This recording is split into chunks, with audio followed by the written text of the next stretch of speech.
tardes, muchas gracias por la gentil invitación para tener el honor de cerrar un evento de esta magnitud con tantos y tan preciados asistentes. En función de la característica de esta charla de clausura, que es precisamente con la que cerramos el aspecto académico, y en atención a precisamente el interés de ustedes, a esta temática del usufructo, el uso, la habitación y la servidumbre, desde los aspectos registrales, catastrales, notariales, la voy a comenzar con un recuerdo que me parece ineludible. Seguiré hablando del tema, intentando que el prisma toque el interés y la incumbencia de los presentes, por lo menos en los rasgos principales, y voy a cerrar con una reflexión final acerca del funcionamiento del sistema argentino inmobiliario en vigor. El recuerdo que me parece ineludible para comenzar es doble. En primer lugar, el de una legislación, algo que más o menos tenemos asumidos, y es que hace poco más de un mes se cumplió medio siglo de vigencia a nivel nacional de una ley descollante en el ámbito registral internacional, que es el Decreto Ley 17.801, precisamente en vigencia desde el 1 de julio de 1968. Fruto de una experiencia que muchos conocen, y no voy a hacer hincapié en recordar aspectos históricos que no es lo que ustedes están procurando, pero es significativo señalar que esa ley nació, acaso con alguna similitud en su funcionamiento, en el contexto en el que terminó haciendo y sobre todo en la modalidad en la que terminó siendo ley nacional, a lo que pasaba con los catastros, que empezaron con legislaciones locales y terminaron en ley nacional. La 17.801, en un recuerdo que es bastante frecuente omitir, no fue uno de los tantos proyectos que existieron en Argentina que eran exactamente inversos a la 17.801 y que pretendían instalar en Argentina la inscripción constitutiva. La 17.801 tiene arraigo en legislaciones locales que todas establecían la registración declarativa y no convalidante, con alguna excepción por allí que no viene al caso señalar. Y con un texto prácticamente idéntico al que en el año 68 terminó estando en vigor, había estado 5 años en el registro de la propiedad más grande del mundo, que es el de la provincia de Buenos Aires, y que también lo era en aquel entonces, en el año 63. Probado ahí durante 4 años, en el 67 se llevó a Capital Federal. Probado en Capital Federal, segundo registro más grande del país, se llevó a ley nacional, con una visión práctica muy ponderable de quienes en aquel momento tenían a su cargo el dictado de estas normas.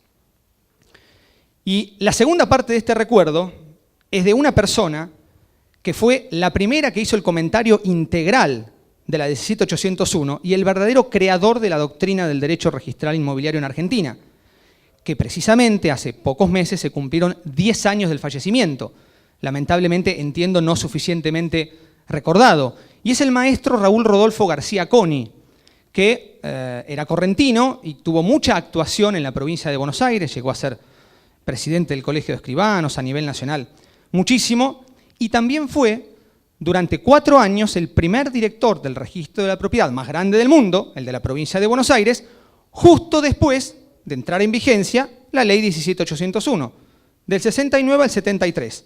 A él le debemos casi toda la doctrina inicial del derecho registral.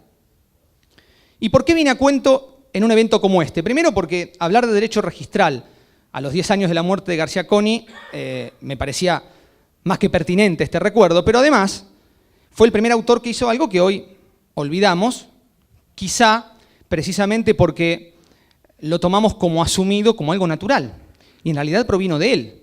Cuando García Coni se animó a hacer lo que no hacía ni siquiera la doctrina española de aquellos tiempos, que era explicar el derecho registral a través de principios, lo que hoy a nosotros nos parece lo más elemental. Bueno, eso lo empezó González y Martínez en la década del 20, el patriarca de los registralistas españoles, pero a partir del 40 y del 50 la doctrina española lo criticaba. García Coni se animó a ir con la minoría de la doctrina española y a explicar el derecho registral por principios. Y cuando hablaba del principio de especialidad o determinación, como a él le gustaba nombrar, hacía la necesaria correlación con el catastro. Y por supuesto, mencionaba todo el aspecto histórico, las primitivas leyes locales, la 14.159 con su suspensión, todavía no estaba la 2440, porque es del año 73, y García Coni escribió el libro en el año 71 y se publicó en el 72, junto con el primer Congreso Internacional de Derecho Registral, que también se debe a Argentina. Es decir, que García Coni se anticipó a esta manera de ver las cosas. Y él señalaba que un principio de determinación o especialidad tenía su sentido y su regulación más acabada con un catastro que estuviera armonizado. Todo lo demás, él tenía opiniones que podemos compartir o no, en lo personal soy de seguir su tendencia, pero tiene que ver con cuestiones más instrumentales. Ahora, la idea es, mire, la vara la podemos correr, podemos trazar la línea un poco por acá, un poco por allá, el cerco que nos divide, la demarcación de incumbencias y competencias, pero esto tiene que existir, no lo negaba. Yendo ahora, con este recuerdo, a analizar muy brevemente algunos focos particulares de atención de estos 4 derechos reales que tengo a mi cargo, voy a comenzar por señalar una de las cuestiones que con el régimen del viejo código, ya fue recordado por el doctor Guardiola, había sido motivo de polémicas, que es precisamente la posibilidad de tener por objeto una parte materialmente determinada de un derecho real. Claro, la acotación que había que hacer es que esto solo podía predicarse de los derechos reales sobre cosa ajena, si hablamos de los que existían, por supuesto, con el viejo código. Y es cierto que es de rigor e ineludible citar las Jornadas Nacionales de Derecho Civil, que así lo consagraron, y bastante antes, aunque nos olvidemos, Congresos Nacionales de Derecho Registral. Pero mucho más atrás, un decreto que también fue recordado, que es de la provincia de Buenos Aires, y que es del año 65, vigente todavía, el decreto 5479 del 65. Artículo 1, inciso D, con una terminología objetable desde muchísimos puntos de vista. Yo no quiero ir a lo que tiene de malo, quiero ir a lo que tiene de bueno. Aceptaba que eran documentos registrables, y está mal porque no lo son, los croquis de delimitación de superficie en los casos de, con una enumeración también objetable, pero me quedo con lo que nos importa: usufructo, uso, habitación, servidumbre. La provincia de Buenos Aires dijo esto, y está vigente, porque es el decreto que reglamenta la ley registral local de la provincia de Buenos Aires. ¿Cuál? La del año 63, esa que fue copia del proyecto de Falvo y Scotti, los 2 maestros que hicieron la ley, y que después se transformó en la Ley Registral Inmobiliaria Nacional. Por eso, por lo que dicen el artículo 45 y solapadamente el 43 de la Ley Nacional Registral, es que esa ley local sigue vigente, adecuando, recortando las aristas más agudas que más se chocan con la ley nacional, pero sigue vigente. Y claro, en aquel momento la técnica legislativa en el ambiente registral era ciertamente criticable, la doctrina inexistente, los autores que escribían, en realidad había 2 libros de derecho registral en Argentina pre-17801, no reunían las mínimas condiciones de los autores que por lo menos ponderaban una cierta autonomía de la disciplina. Esto enancado en el hecho más relevante, y es que no teníamos ley nacional. Con lo cual, bastante hicieron aquellos legisladores del 65, que secundaron aquel decreto de Anselmo Marini, el gobernador de la provincia de Buenos Aires de aquellos tiempos, permitiendo que una parte material de una cosa fuera objeto de estos derechos reales. Era un avance, quiero ver el vaso medio lleno para el contexto normativo en el cual fue dictado. Con el avance de los tiempos vinieron los fallos, la doctrina, la jurisprudencia, que después de fallos pasó a ser jurisprudencia, los congresos, que fueron admitiendo esta idea de el objeto material, el objeto de los derechos reales, que fuera una parte material. Bueno, la historia después es conocida. Nuevo código consagra lo que ya decía todo el mundo, con un antecedente a veces silenciado, que nació en derecho registral. 1883 admite la parte materialmente determinada como objeto de los derechos reales. Algunos dicen que tiene que ser parte física. Bueno, yo la cuestión terminológica no me interesa tanto en un código como el que tenemos vigente, que está plagado de incertidumbres y de conceptos muy lindos doctrinariamente, pero bastante complejos de aplicar, en un país en donde hay cerca, o mejor dicho, más de 2.000 jueces que pueden aplicar este código, tenemos un abanico de interpretaciones posibles muy singular, con lo cual prefiero ir al concepto más que al término. Así que estará bien, estará mal, no me preocupa. Queda claro para todos que esta parte material puede ser vertical o puede ser horizontal. Así las cosas, lo que hay que ponderar es respecto de qué derechos, de cuáles derechos reales en particular, esta alternativa existe. Y ciertamente, de los que me toca hablar, existen todos. Con una ventaja, hoy no hay que interpretar, hoy basta con leer las definiciones, porque en el usufructo, en el uso y en la habitación, la parte material surge del propio concepto. En el usufructo además lo aclara. En el uso también, en la habitación, inmueble construido, así que claramente, por lo menos la construcción es la parte material. Ni qué decir en la servidumbre, que el segundo artículo de servidumbre dice que el objeto puede ser toda la cosa o una parte material, y me animo a decir que casi siempre es una parte material. Lo difícil es encontrar que sea toda la cosa. Puede ser, pero es muy difícil. Dicho esto, vamos al tema siguiente, vinculado a esta cuestión, que es cómo se determina esta parte. Así que vamos a empezar por el más complejo, que es el usufructo. Con una aclaración para que se entienda por qué mi interés en derechos reales aparentemente perimidos de la práctica argentina, que son el uso y la habitación. ¿Y por qué me voy a detener allí más que lo habitual? Porque si hay que reconocer una ventaja en este aspecto, en el nuevo código, es que ha hecho que las figuras del uso y la habitación no sean una de las últimas unidades que dictamos en derechos reales, que no le importaban a nadie porque no se podían aplicar, porque a nadie le podía convenir, salvo casos de excepción. Con el código vigente, el uso y la habitación tienen una fisonomía, un señorío que les permite independizarse del usufructo y hasta ser más útil si lo miramos en la práctica habitual argentina del ámbito urbano. Para esto me es imprescindible recordar el caso habitual para poder llegar a esta cuestión de la parte material. La explicación que doy con el traje de profesor de reales es que el usufructo toda la vida dio el uso y goce, ahora le agregamos disposición jurídica, después hablo de eso, de una cosa, eventualmente de una parte material. Entonces yo tendría que explicar frutos naturales, industriales y civiles. Ahora, como recién cuando leían un poco los motivos que hacen que yo esté acá parado, me gusta recalcar que el que me parece más importante es que yo trabajo de escribano. Soy escribano y además de escribir, que me gusta y dar clase y demás, hace más de 15 años que ejerzo la profesión y más de 23 que trabajo en una escribanía. Y yo hasta ahora jamás vi un señor que con ese formalismo y ese rigor que aparenta decir el código venga a decirme escribano pretendo de mi inmueble tener los frutos. No. La gente que quiere usufructo toda la vida lo que quiso es transmitirle al hijo algo, evitar la sucesión mañana y que no me echen mi hijo o mi hija, pero en rigor mi hijo y mi hija son los buenos, que no me echen los que acompañan a mi hijo y mi hija. Ese es el caso estándar. De esto no se va nadie. Bien, como ven, la sonrisa de ustedes demuestra que esto que les digo no es lo académico, pero es la verdad, es lo que ocurre. Bien. Entonces, hasta ahora hacía esto ese señor.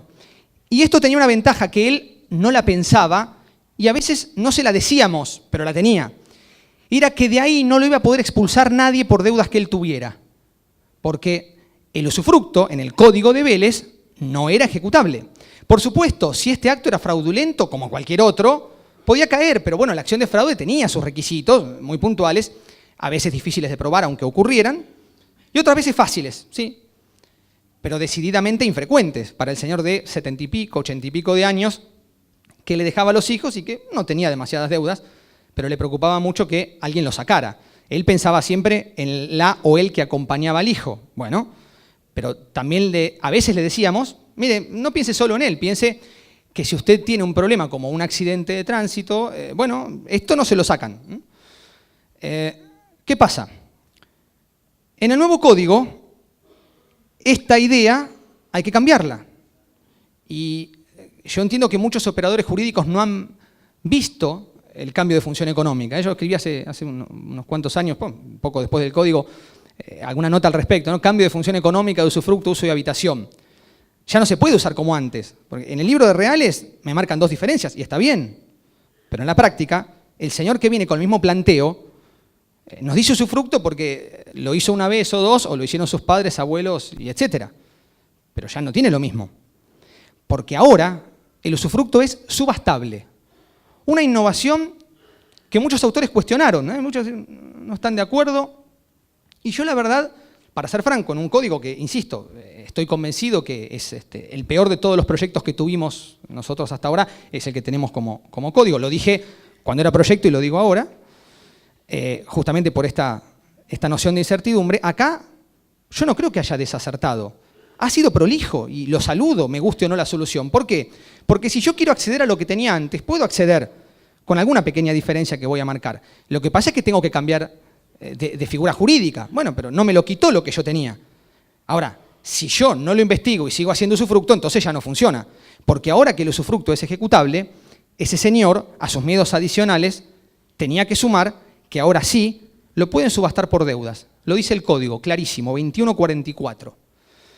Con lo cual, si esto no le convence, se tiene que cambiar de figura jurídica. Y por eso digo cambio de función económica. Al señor que lo quería para explotar frutos, que siga. 1 de cada 1000 usufructos argentinos. Y soy muy generoso en esa aproximación. Lo que tiene que hacer ahora es un uso o una habitación. ¿Por qué?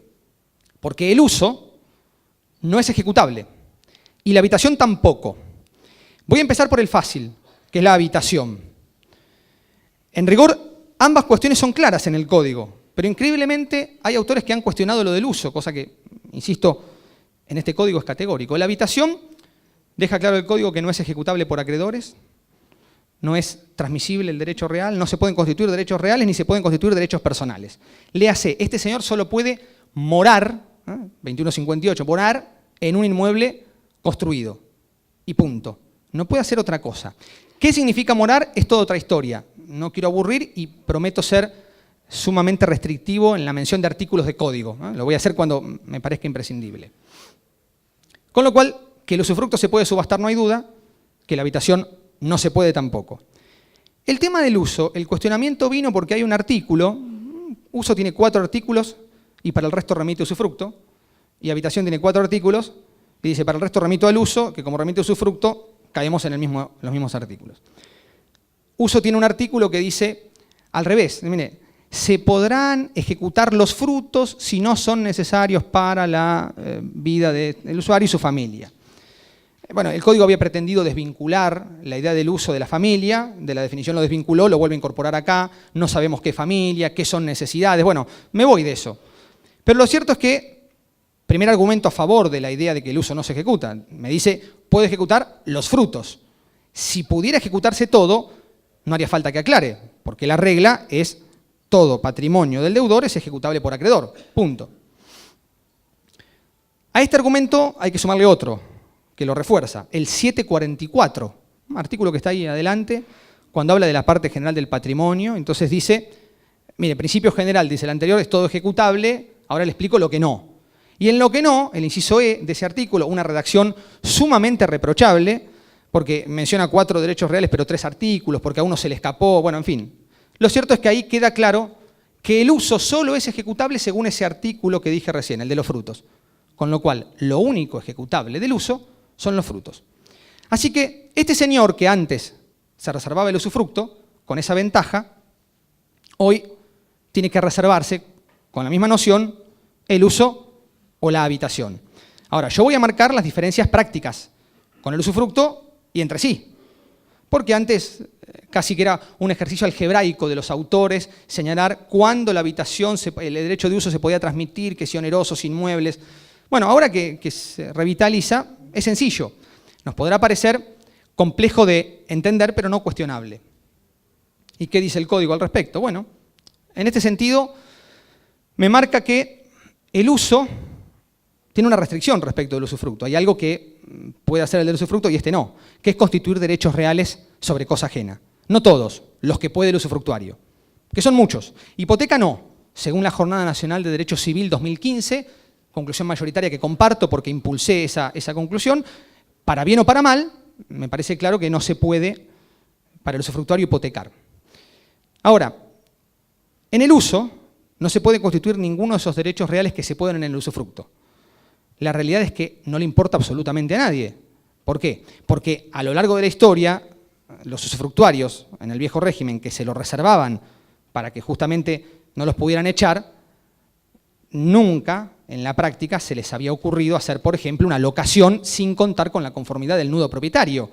Porque si estaban bien asesorados, los inquilinos, cosa que por supuesto no pasa, porque se asesoran con quien no es profesional del derecho o porque se asesoran con el que es profesional del derecho y no sabe, pero lo cierto es que en la práctica la locación se terminaba con la muerte del usufructuario, así que el locatario le convenía que además del usufructuario el nudo propietario prestara conformidad, lo otorgara sujeto a condición suspensiva, no importa la figura jurídica, pero aceptara.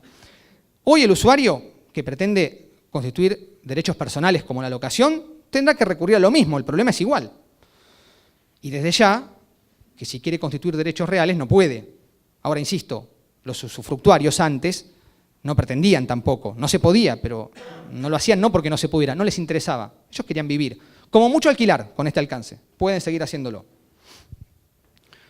El uso tiene una restricción en el código, y esto hay que tener cuidado, porque el artículo que lo define dice que si del título no surge la extensión del uso y goce, esta es la frase del código, se va a considerar que hay un usufructo. Si es así, esto tiene un costado negativo, porque entonces, si nosotros hacemos una figura que se llama uso, y lo hacemos como hacíamos el usufructo, y no decimos la extensión del uso y goce, dice el código, se considerará usufructo. ¿Cuál es la peor consecuencia? Que ahora se puede subastar. Entonces, cuidado, porque entramos a donde quisimos escapar. Extensión del uso y goce, parte material. Ahí lo tenemos, una de las alternativas. Lo dejo ahí y ahora me voy a referir al tema de croquis, plano, etc. En el tema de la habitación, bueno, la cuestión es todavía más restrictiva porque ni siquiera puede alquilar. Tiene una ventaja, que tiene por objeto un inmueble construido, no necesariamente una parte material del inmueble construido. Así que el señor que pretendía reservarse para vivir su casa y no quiere estar haciendo nada de que croquis, que plano, que si vivo abajo o vivo arriba, y simplemente quiero decir vivo porque no me interesa alquilar, que haga un derecho real de habitación. Porque de ahí tampoco lo echan y tampoco lo ejecutan. Claro, no tendrá derecho a frutos, pero usted no me vino a ver para pretender obtener frutos. Ni el tambo, ni la vaca, ni industriales, ni el alquiler. No, usted pretendió quedarse a vivir. Lo va a poder hacer sin ningún problema. Con este tema del objeto material, me paso ahora y me corro a las servidumbres. Y también me voy del tema de si la servidumbre o las servidumbres. El código dice que hay que decir servidumbre y en varios lugares dice servidumbres. Así que en la servidumbre, por regla, el objeto es la parte material. El objeto es la parte material. Por regla de la práctica, claro, el artículo lo pregona como la posibilidad para todos los casos. La de tránsito, típica servidumbre, es un caso muy frecuente de parte material. Porque si la servidumbre de tránsito somos precisos los escribanos cuando determinamos las condiciones de lugar y tiempo de ejercicio, como dice el 2181, última parte, para que no haya que aplicar lo que dice ahí, entonces vamos a decir que esa servidumbre de tránsito no es para que pase un avión, ni un aeroplano, ni pase por abajo, no, es para que pase por ese camino. Si queremos ser más precisos, diremos que pase caminando, o en bicicleta, o en vehículo, pero hasta ahí llegamos. Decir así implica señalar parte material, porque entonces ya por arriba no se puede en esa franja, y por abajo tampoco. Bien. En el usufructo, el uso y la habitación, nos encontramos con una diferencia enorme respecto a los otros derechos reales sobre cosa ajena, sobre los que también se puede establecer en una parte material, que son los de garantía.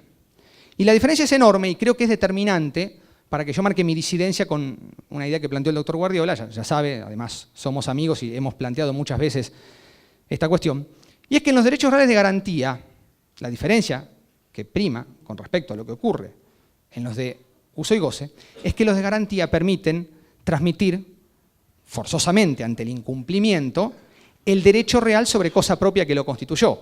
Para hablar en lenguaje no jurídico para todos aquellos que, por lo que supongo son mayoría, en la hipoteca, ante el incumplimiento, se puede transmitir a la fuerza, claro, el dominio. El dueño deja de ser dueño.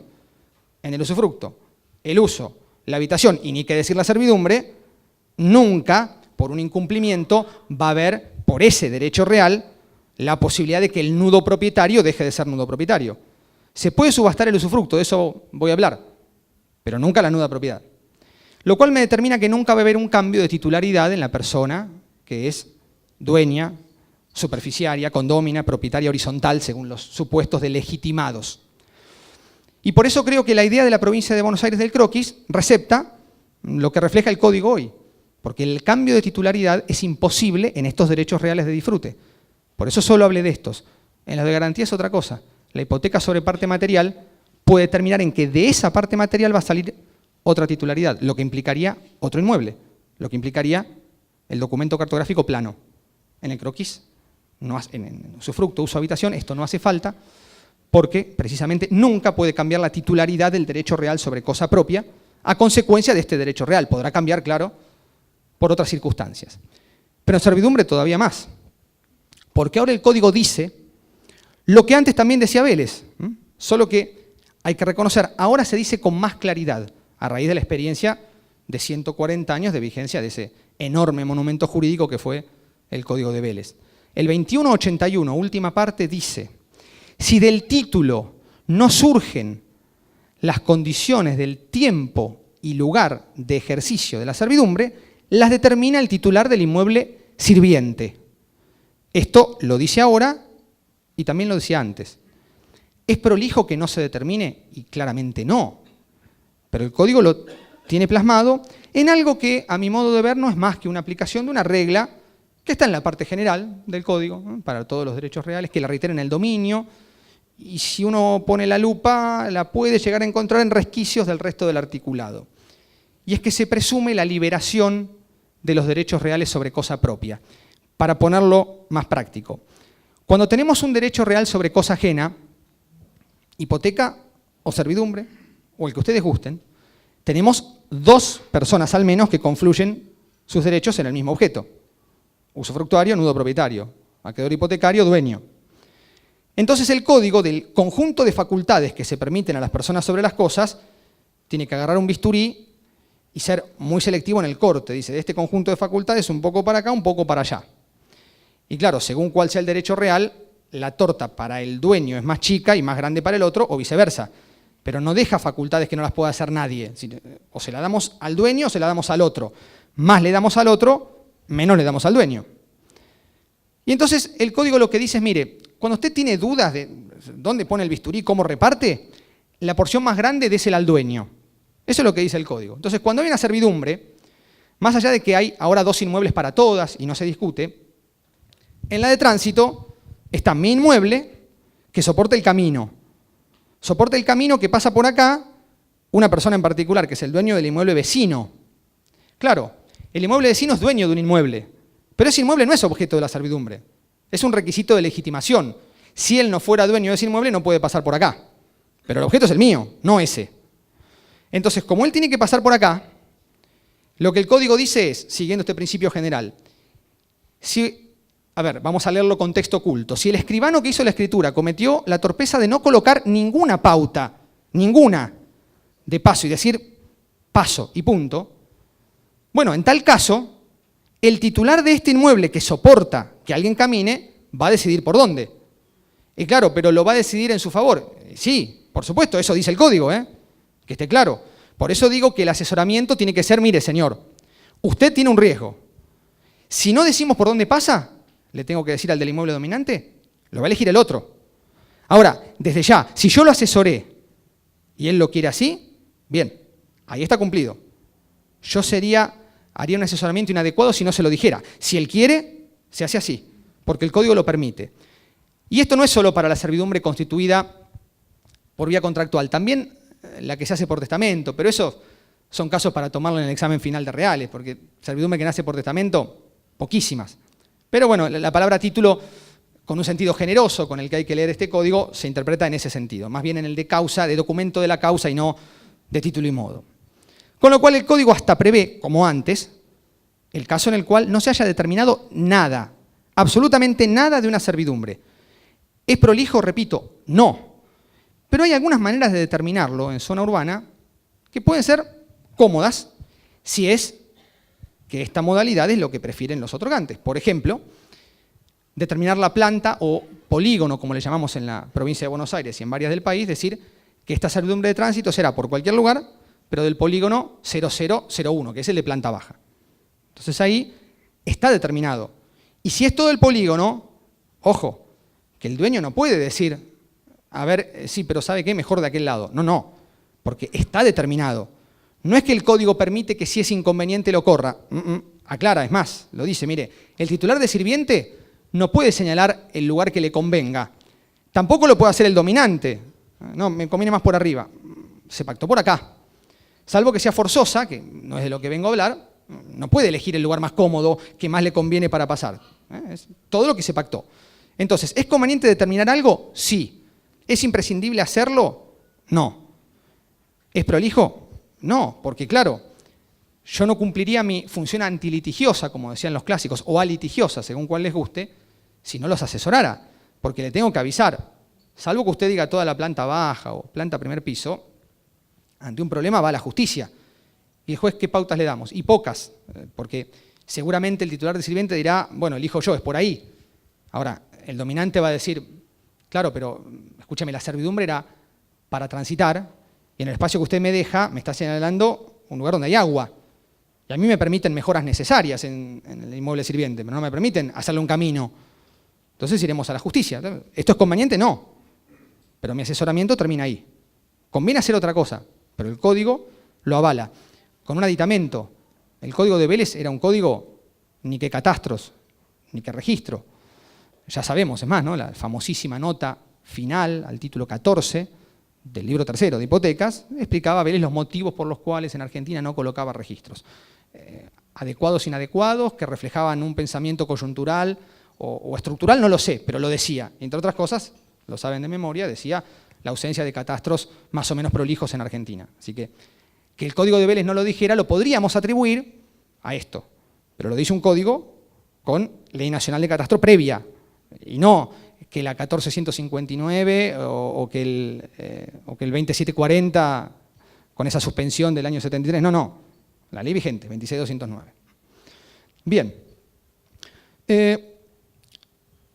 Un tema que atañe en un costado, una pata registral, que es la posibilidad, y en la cual va de la mano con esta cuestión del croquis y de la parte material, con la posibilidad de subastar estos derechos reales.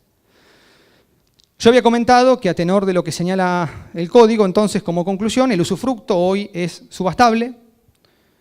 En el otro extremo, ninguna duda que la habitación no lo es. El uso tampoco es subastable, con un esfuerzo argumental y una vuelta de tuerca adicional. Y en la servidumbre hay un artículo del código, ahí el 2178, dice, mire, no se puede subastar separada del inmueble al cual es inherente.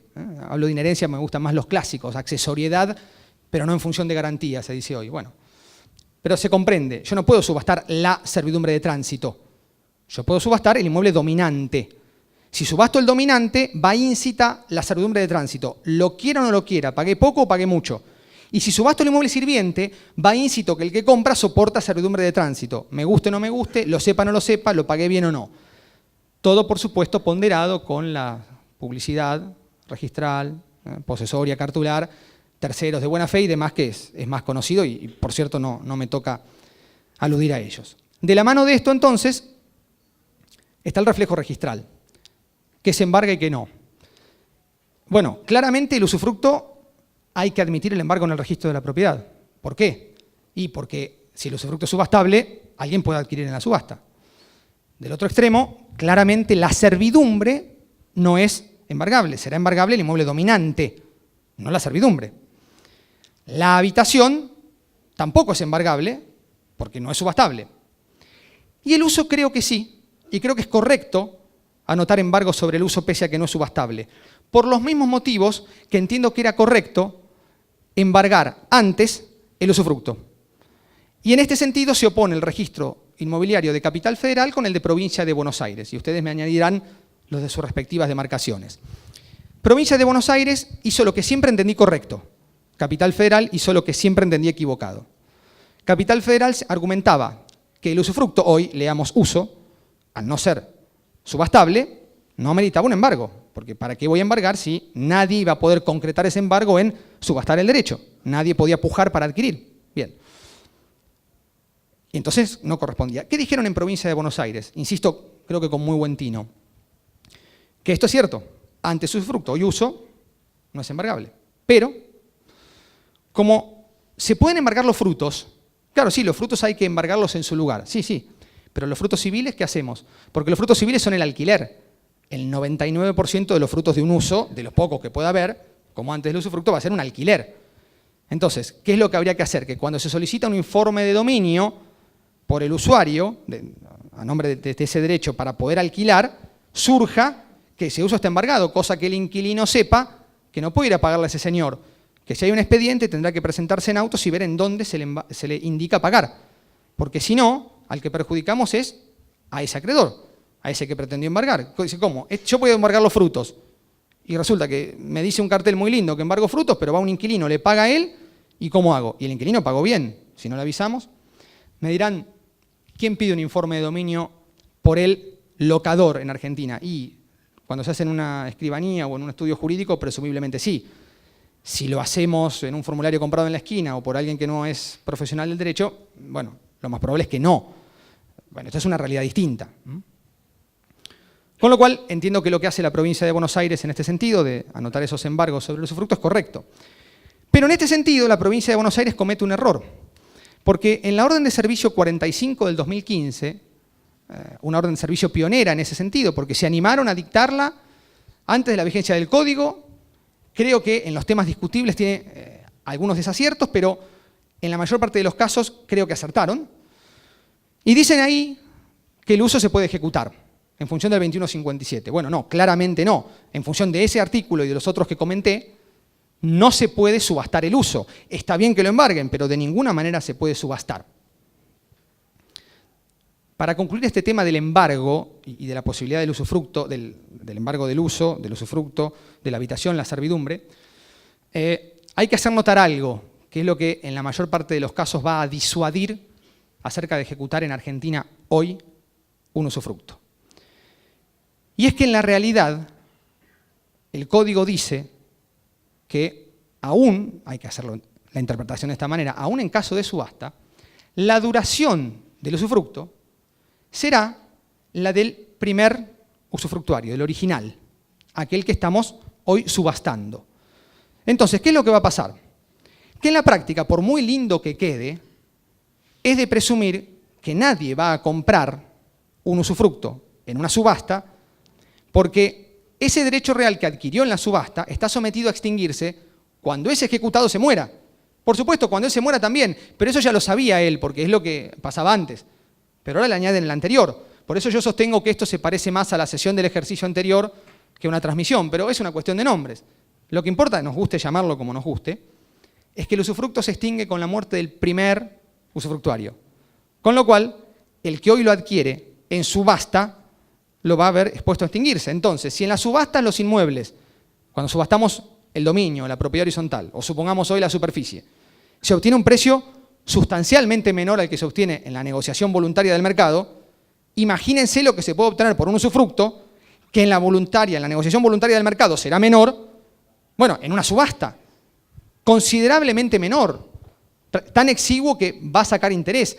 En la práctica, para lo que va a servir, es casi como una actitud disuasoria del acreedor. El acreedor embarga y empieza el proceso de ejecución porque a consecuencia de él, a lo mejor él adquiere el crédito, adquiere el usufructo por compensación.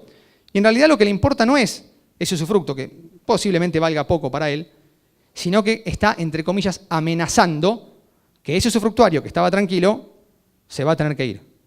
Porque después de la subasta va a venir eso. Entonces, más por esta amenaza que va a indirectamente disuadir al usufructuario para pagar, que por el hecho de adquirirlo va a embargar el usufructo. Por eso, visto al revés, si de esto quiere precaverse la persona que hasta ahora le gustaba quedarse viviendo ahí y evitar que alguien lo sacara, bueno, resérvese el uso, que le quita la posibilidad de hacer derechos reales sobre cosa ajena, pero usted, los 30 años que vino antes, nunca me lo pidió, así que hoy no tener lo que antes tenía pero no usaba, no le cambia. Le da una posibilidad extra, que es transmitirlo, Pero le aclaro que esta transmisión voluntaria es difícil que la consiga de manera onerosa, porque el que paga va a saber que si se muere usted, se le termina. Así que olvídese. Y antes que tampoco podía transmitir, o sea que hasta ahí va igual. Y sepa que hoy no lo pueden subastar. Pero eso sí, tiene una contra. Tiene que tener la determinación de la extensión del uso y goce en el caso del uso. Y por eso vuelvo a lo mismo. Acá, o lo determinamos según lo que nos surge a nosotros del propio certificado catastral en polígonos y plantas, atribuyendo todo el primero o todo el de abajo, y le añadimos el croquis por lo que piden los respectivos registros, salvo que alguno o no lo pida o pida otra cosa y nos atendemos a esa norma, pero en la interpretación del código bastaría, o bien hacemos un derecho real de habitación, que tiene por la propia tesitura legal un acotamiento a un inmueble construido. Y acá vuelve a nacer, para la habitación, que en lo personal es lo que más he constituido, he hecho más habitación que uso, porque en la mayor parte de los casos les pongo en la balanza, ¿y qué prefiere? Y esos cónyuges de cierta edad que vienen a donar para sus hijos y reservarse el usufructo, que es el caso verdadero, cotidiano del constituto posesorio, bueno, ¿ellos qué prefieren? Y la realidad es que alquilar no les importa. Y esto de estar determinando que si por acá, por ahí, ellos quieren vivir en todo el inmueble.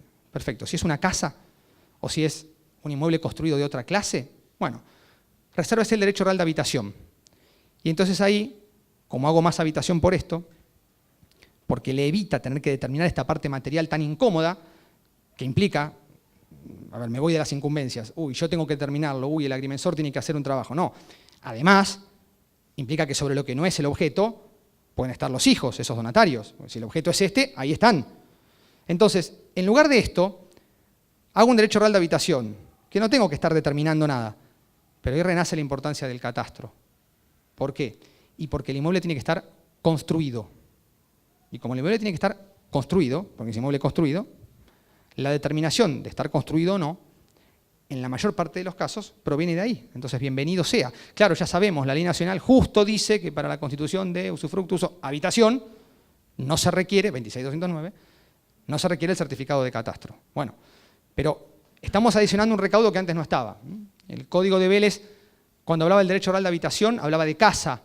Entonces los autores decían casa y que propiedad horizontal no, pero esto dijo casa cuando no había ley de propiedad horizontal. Bueno, hoy el Código dice inmueble construido, por supuesto, como no podía ser de otra manera, en el último artículo vuelven a decir casa, pero seamos generosos y nos quedamos con el primero, de inmueble construido, que nos determina que efectivamente puede ser un inmueble de cualquier clase, mientras esté construido. Entonces ahí el croquis va a servir, pero muchas veces el carácter de construido no, además me lo va a determinar ese certificado. Llego a la reflexión final que quería hacer. Como muy a menudo, y en los últimos tiempos, por distintos motivos, se ha puesto de moda, y estoy seguro que seguirá, se intenta ver cómo tratar a los inmuebles como mercancía. Entonces, los tratamos como un título-valor, le damos más trascendencia al cómo que al qué, entonces, no, que sea digital, pero que esto no me importe. Bueno, vamos a ver. En el mundo hay varios sistemas registrales, hay una tendencia en los últimos congresos internacionales de derecho registral, digo últimos y yo llegué a ver la transformación, así que ya llevan unos cuantos años, a tener una idea un poco más proclive a sistemas distintos al argentino. Que constitutivos, que convalidantes, que sin esto, que sin aquello, que certificados para qué, que título inscripto a la vista para qué, que esta determinación para qué. Hay algo elemental.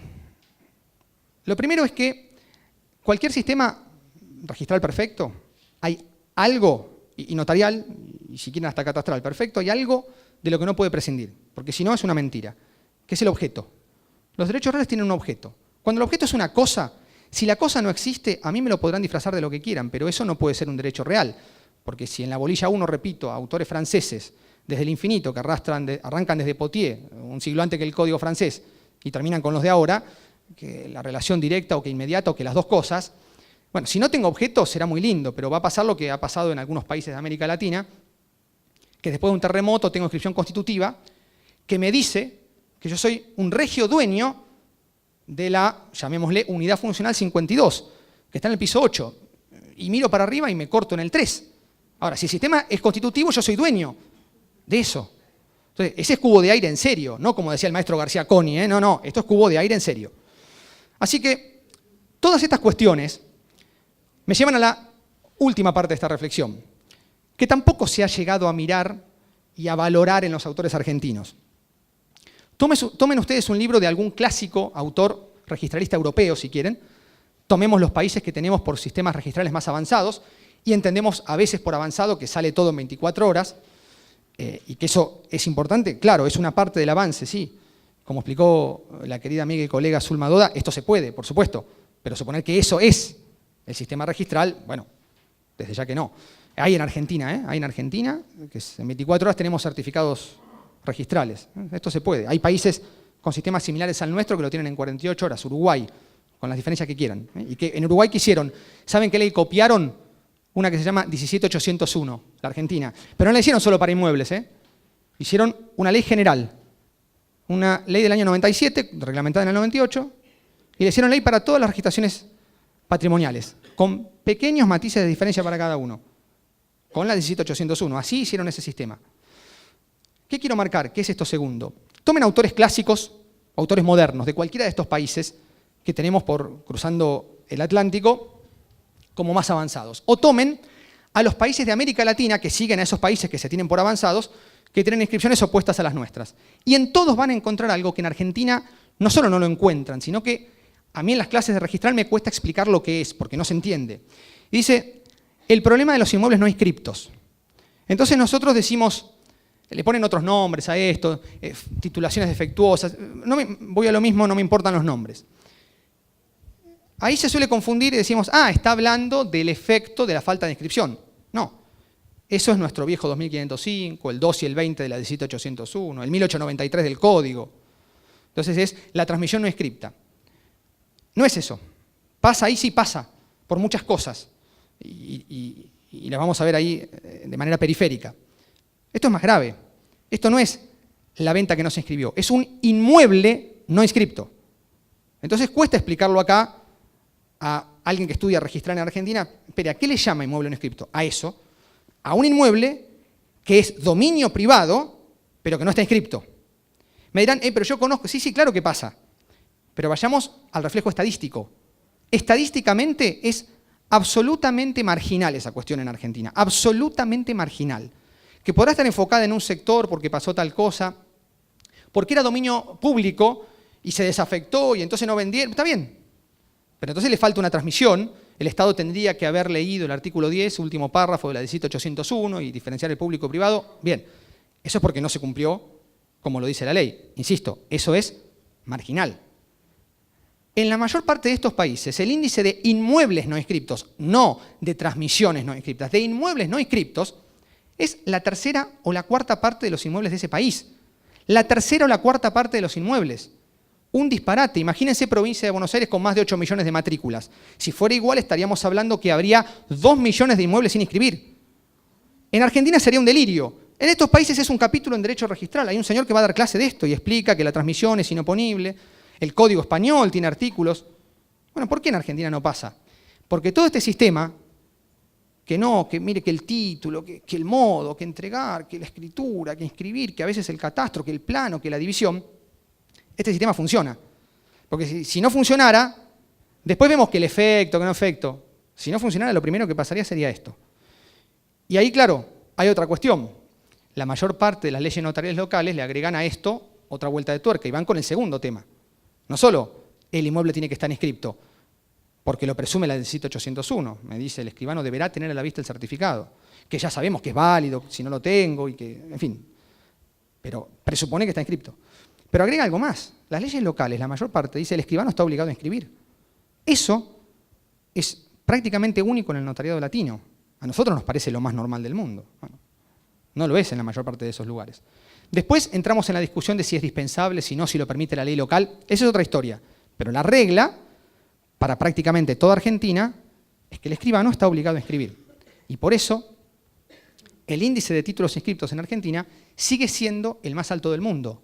Porque hicieron esto, no ningún otro invento en el que vigorizan tal o cual efecto de la registración. Si lo hubieran hecho así, Bueno, los sistemas constitutivos que tenemos en Argentina, algunos, que sabemos que son excepción, tenían escrito todo. Y sabemos que ahí, justamente, no digo la regla, pero una porción importantísima del tráfico va afuera. En los países en que funciona, de esta manera como Argentina, le suman un montón de factores. Claro, de todo ese rompecabezas, si ustedes sacan una pieza, se desmorona. Entonces es más un mazo de cartas puesto en castillo, pero con mucha fuerza, con la particularidad y la minuciosidad de no correr un milímetro. Si todo se cumple, el sistema funciona. Muchísimas gracias, muy amables.